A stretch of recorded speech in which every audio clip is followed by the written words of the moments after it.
get back to work. But as a Marine, I normally prepare, and I told Miss Sue I was going to have this long speech, or a lot of things I wanted to say. But as Jim said, my son, he's trying to figure out what school he wants to go to. So I told him, not too many limits, as long as I can afford it. But he's applying to 8 schools. So the other night we just got back from Mississippi State, and last night we were up till 11 o'clock doing applications for Georgia Tech and Purdue. So because of that, I don't have a long speech, but I will say a couple things before I introduce Dr. Mosely. To talk about education and what we do at the Chamber, I don't really need a speech. We've been very engaged with the help of R.D. Harder. The things that we normally do as the Education Committee is our job is to keep the board informed of educational issues in Dougherty County, and also to make sure that we look out for the interests of our members and the business community. And there is a true link between the workforce development, education, and our public school system, so we're committed to that. In the past 12 months, our Education Committee has done a lot of things.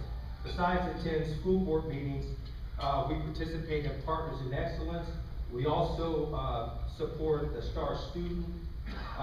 Last year, it was announced at this breakfast that we started an art scholarship for students that go to school in Dougherty County.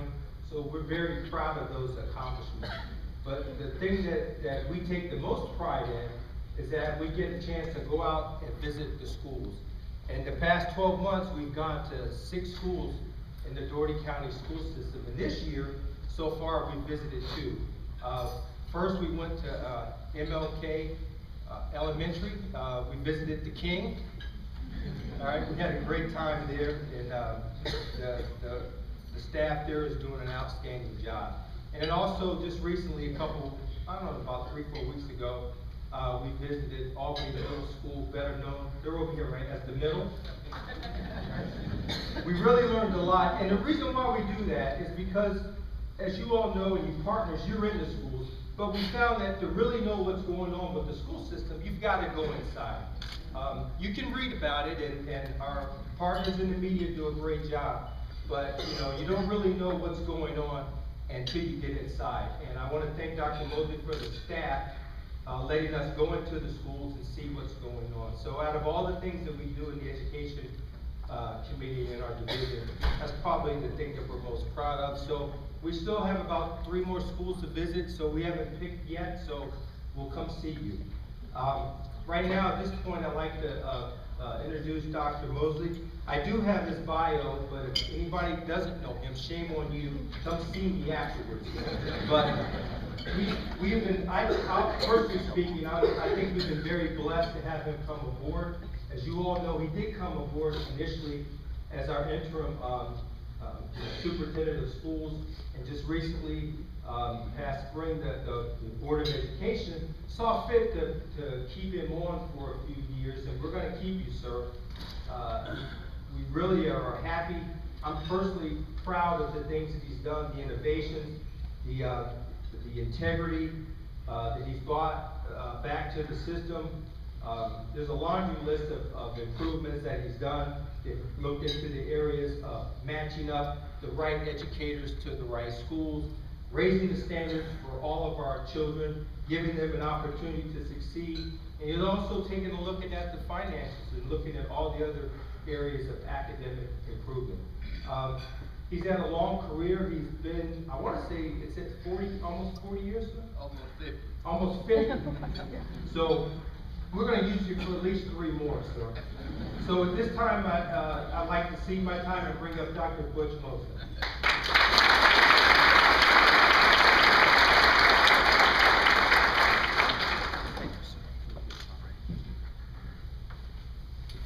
Thanks very much. It's nice to be here. I first would like to ask all the educators in the room to stand up. Everybody that works with the system, please.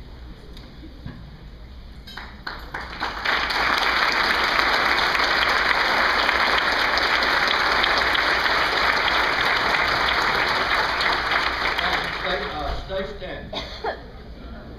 Because I want to remind you, today is not about you and I. It's about about our partners. And I want you to say one big, loud thank you to all these people that have remained seated. Thank you.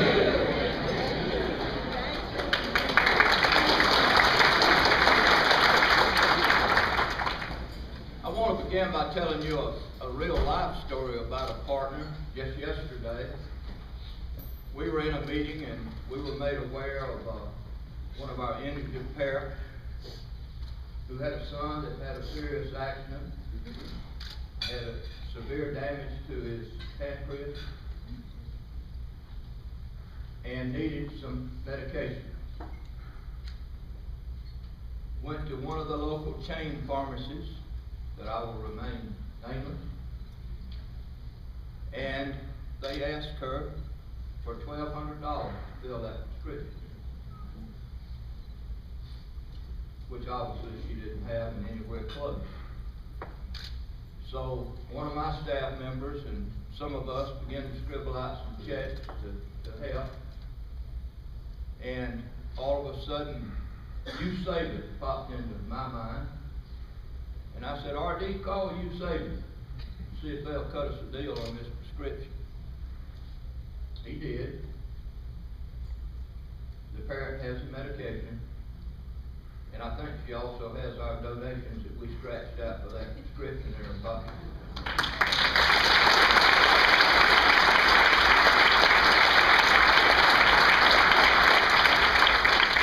I shared that earlier with Mr. Sharp, and he said, "Are you sure about that?"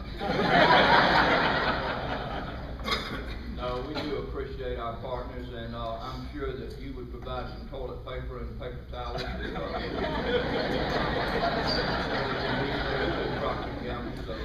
I thank you also. Our partners in excellence are some of the most important people that serve our district. And you might wonder, and I had a TV interview a minute ago, and I'm sort of talking off the top of my head, but they said, "Well, what does this mean?" And I said, "It means everything in the world to us, because we have struggled here for some time, and we have lost a lot of our credibility. And without credibility and without trust of the community, not only do you lose a lot of good students to private schools and surrounding public schools, but you also lose the confidence of the community. And I've never wanted to be a part of anything that wasn't good. The only thing I can remember my father ever told me, he said, "I don't care what you do, be good at it." And that's been my mantra throughout my career. And I want to put good people around me. But that's what it means, to have your trust and your support, and of course your dollars help, but more to be our cheerleaders throughout the community in saying, "I believe in what those people are doing now." There's a renewed sense of integrity in the system, there's a renewed sense of trust, there's a getting it done atmosphere, there's a no-nonsense atmosphere when it comes to performance, and we're behind those folks down there. My group, stand up right here. These are most of the people that provide the leadership. We're missing a couple of folks. But it is a team effort. I get too much credit, and probably later on too much blame.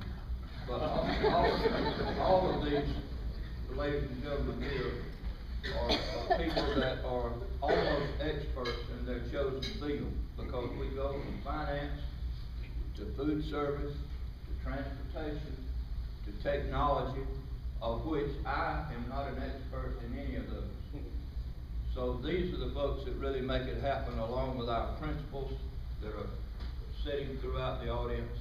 I've often said that everything good or bad that happens in a school district is a result of the leadership, and in the schools it's a result of the job that the principals do. You show me a good principal, I'll show you a good school. Y'all can sit down now, you want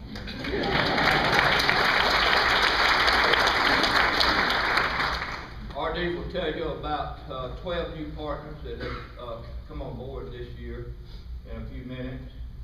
And my notes say that there are 50 of you represented here today. And we certainly, again, appreciate what you do and what you mean to us.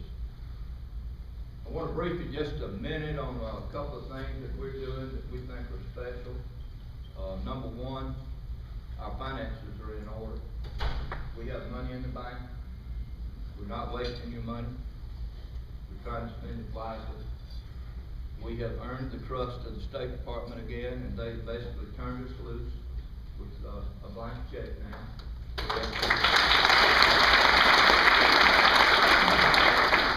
We have been closely monitored for quite a while, as some of you know.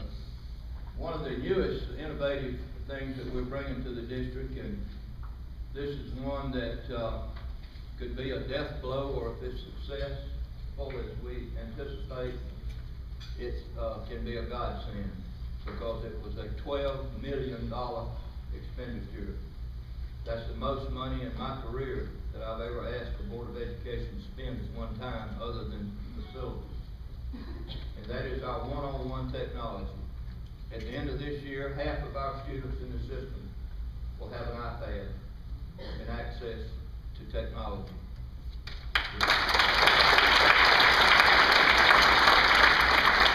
Doesn't matter how poor they are or how rich, we will provide technology to every student in this district. The remainder will come on board next year, and there was some method behind that madness. We had some schools and some administrators that didn't feel that their staff were ready, and what's the point of putting something in somebody's hands if they don't know how to use it? It doesn't make sense. So we'll bring the training up to speed for those, and then the remainder will come on board next year. We have developed a very close relationship with other educational institutions in the community. Albany State, Dartmouth, Albany Tech. We have employed the Carl Vinson Institute from the University of Georgia, who is actually doing the leading. Many of you have shared in our focus groups. And the whole effort of all of this is to bring a better opportunity for all children K through 16 for the students of South Georgia and Albany, Georgia. We happen even to like each other. We get along really well, and each of us has been able to bring some ideas to the table that hopefully will enhance the opportunities in this community. One of the primary focuses of my administration and my staff has been to employ the right kind of folks and put them in the right position. My goal would be, and it's almost impossible, but it's reachable, would have a Ms. Polite Teacher of the Year in every classroom in Dougherty County. And if we can even get close to that, you can imagine the instruction and the quality of instruction that each child will receive. So number one, employ good staff downtown, employ good principals in the schools, good solid citizens in the support roles, and most important, the very best teachers that money can buy. And I promise you, I know, I've seen, if we can put the right people throughout the organization, there's nothing could stop us from the success that you and I want for our community. I want to tell you very openly and honestly, this has been the most rewarding job of my career. And I've had a long one. And I've been in one of the richest school districts in the state. I've been in one of the poorest. I've been in districts that were predominantly Caucasian. I've been in districts that were predominantly African American. But the opportunities that this community has provided me here are something that I'll never forget. I take my work seriously. I don't have to work, but I like to work. And a lot of folks back home tell me, "You've gone crazy. Why do you keep doing this?" And my wife just answered, said he likes to do what he does. And I do. And I thank you for giving me that opportunity. Thank you.